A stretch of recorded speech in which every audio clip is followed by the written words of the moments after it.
মার্কিন যুক্তরাষ্ট্রে যে ঘটনাটা ঘটল, এখানে কোনো প্রতিক্রিয়া নেই বিএনপির। কেন বিএনপি প্রতিবাদ পর্যন্ত করল না দেশে এবং মার্কিন যুক্তরাষ্ট্রে? কেন, কিসের কারণে?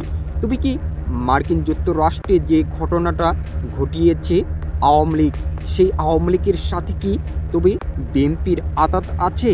কারণ বিএনপির ফখরুল সাহেব এবং দলের সর্বোচ্চ নেতা ফখরুল সাহেব তারেক রহমান পরেই তার পজিশন।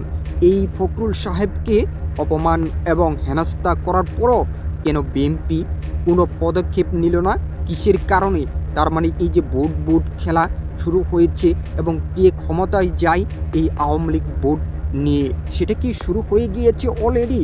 এবং ফখরুল সাহেব বলেছে যে আওয়ামী লীগকে কোনোভাবে নিষিদ্ধ করা যাবে না, আওয়ামী লীগকে রাজনীতি মাঠে এবং ভোটের মাঠে আসতে দিতে হবে এবং আওয়ামী লীগকে এই দেশের জনগণ ভোটের মাধ্যমে পরাজিত করবে।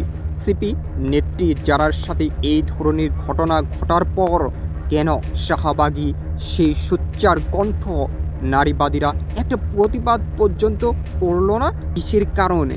কেন টকশোতে বলল না যে যারার সাথে পতিত আওয়ামী লীগ যে ঘটনা ঘটিয়েছে এবং তার সাথে যেরকম ব্যবহার করেছে এবং নারী হিসাবে যারাকে যতটুকু সম্মান করার কথা ছিল, কেন আওয়ামী লীগ করল না?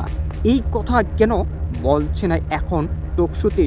শাহবাগে সমাবেশ কর্মসূচি এবং কি হরতাল পর্যন্ত করার কথা ছিল সেই শাহবাগী প্রতিবাদী কণ্ঠ নারীদের, কিন্তু না, শিক্ষক বের হয়েছে যারা নারী অধিকার নিয়ে কথা বলে। হয় নারীরা যত ছোট ছোট কাপড় পরবে এটাই হচ্ছে নারীর স্বাধীনতা, এবং নারীর স্বাধীনতা আরও হচ্ছে ইসলাম বিদ্বেষী যত কথা আছে তারা বলবে, এটা হচ্ছে নারীর স্বাধীনতা। অথচ যারার সাথে যে ঘটনাটা ঘটলো, কেন সেই ঘটনা ঘটার পর প্রতিবাদ পর্যন্ত করল না সেই নারীবাদীরা, যারা নিজেকে নারীর বাদীর আইকন মনে করে